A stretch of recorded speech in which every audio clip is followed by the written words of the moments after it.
Bien, y ya es momento de revisar las noticias internacionales. Estamos con Soledad Agüero en un día que está marcado por lo que está pasando entre Israel y Palestina, ¿no? ¿Cómo estás, Soledad? ¿Cómo estás, Pati? Con varias cosas que han ocurrido desde la madrugada. Primero, la imagen emotiva de los familiares de los rehenes que después de 738 días pudieron reencontrarse con sus seres queridos. Más de 2 años de cautiverio después de los ataques del 7 de octubre y que son parte de los 20 rehenes que estaban aún con vida y que fueron liberados ahora como parte de esta primera etapa del acuerdo que se logró la semana pasada, que es parte además de los 20 puntos del plan de paz que propuso el presidente estadounidense Donald Trump, y con muchos padres que se reencontraron con sus hijos, sus hermanos, sus amigos después de tanto tiempo sin poder verlos. Ya están los 20 rehenes que quedaban con vida junto a sus familias en parte de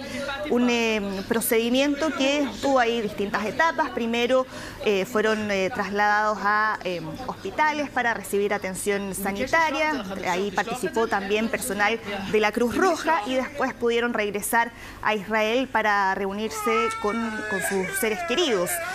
No solo esto es parte de esta primera etapa, recordemos que también las tropas israelíes ya empezaron su retirada progresiva del territorio palestino, y por otro lado también está pendiente aún la entrega de los rehenes muertos, que es algo que va a tomar más tiempo porque hay muchas dudas aún respecto a dónde están parte de esos restos y cuál va a ser la logística con la que luego se va a entregar esos cadáveres a sus familiares. Hay 28 rehenes fallecidos y de ellos hoy solo se va a entregar 4, según lo que se anticipó en un comienzo. Y aquí los familiares de algunos de los secuestrados han dicho que consideran que esto es una violación del acuerdo de alto al fuego, por lo cual hay que ver ahí después cómo siga avanzando todo ese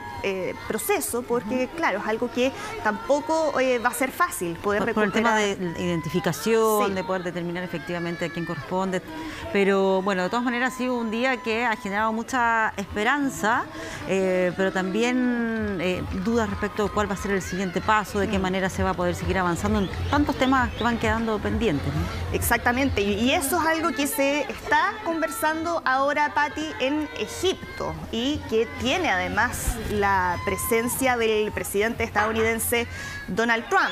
Él llegó hasta Israel.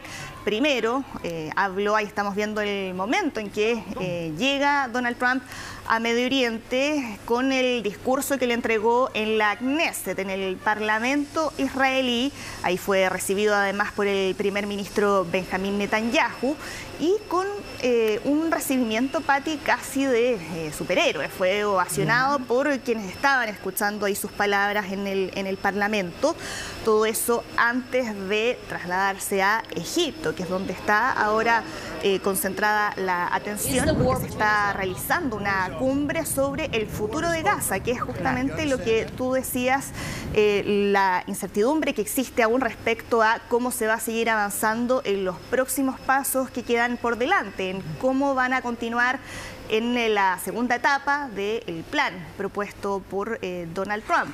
Ahí está entonces la llegada del presidente estadounidense al Parlamento israelí con un discurso que estuvo centrado en resaltar que, de acuerdo a él, Medio Oriente está entrando ahora a una nueva fase, mientras fue ovacionado de pie por quienes estaban ahí presentes a puertas de escuchar las palabras que él iba a entregar. Tenemos parte de esas declaraciones para que escuchemos qué fue lo que dijo el presidente de Estados Unidos.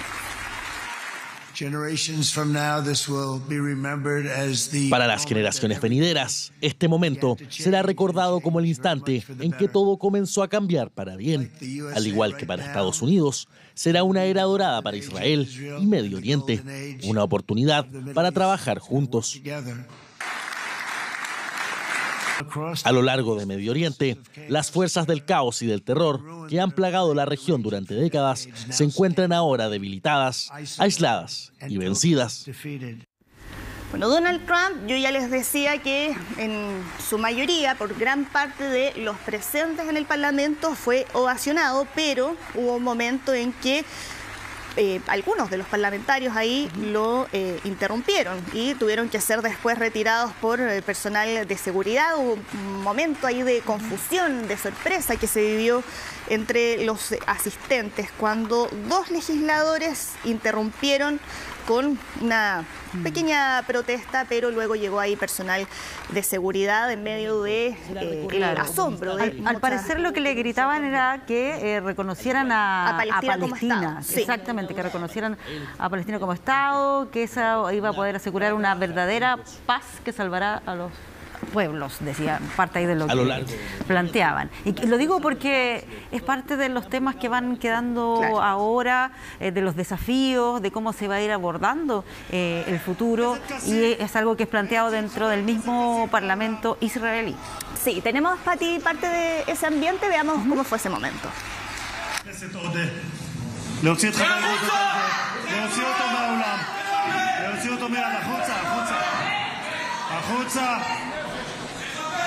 הכנסת כסיף, להוציא את חבר הכנסת כסיף מהאולם. להוציא אותו מיד.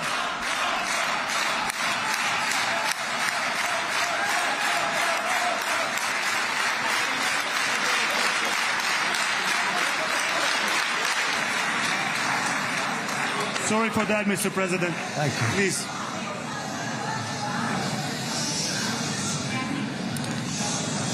That was very efficient. Ahí está ese momento. Luego rápidamente la sesión se pudo reanudar y fue el presidente del Parlamento que le pidió disculpas a Donald Trump después de ese pequeño incidente que se registró. Y claro, ahí los parlamentarios que habían protagonizado esa protesta tenían carteles que, como tú decías, Pati, tenían la frase "reconozcan a Palestina". Y fue ahí que llegó personal de seguridad, los retiraron fuera del hemiciclo, y eso generó al mismo tiempo la reacción de parte de los legisladores pro-Trump que salieron a corear el nombre del presidente estadounidense para manifestarle su apoyo. Está ahora en Egipto junto a otros líderes como el presidente de Egipto, Abdel Fattah al-Sisi, presidentes como el presidente Emmanuel Macron de Francia, también el presidente de Turquía, el emir de Qatar. Todo esto para coordinar la implementación del alto al fuego, la reconstrucción del territorio gazatí. Estamos viendo ahí, de hecho, la imagen en vivo que nos está llegando hasta ahora desde la localidad de Sharm el-Sheikh, que fue donde se gestó además las conversaciones indirectas que hicieron posible después alcanzar este acuerdo. No está, en esta reunión el primer ministro israelí Benjamín Netanyahu, que no viajó. Todavía sigue siendo un tema que genera mucha resistencia, sobre todo entre los sectores más de extrema derecha de su coalición de gobierno. Vamos a ver entonces cómo finaliza este encuentro, porque quedan todavía muchos puntos pendientes por resolver. Ya vamos a estar después profundizando más adelante sobre informaciones internacionales, y por supuesto que estaba ahí en el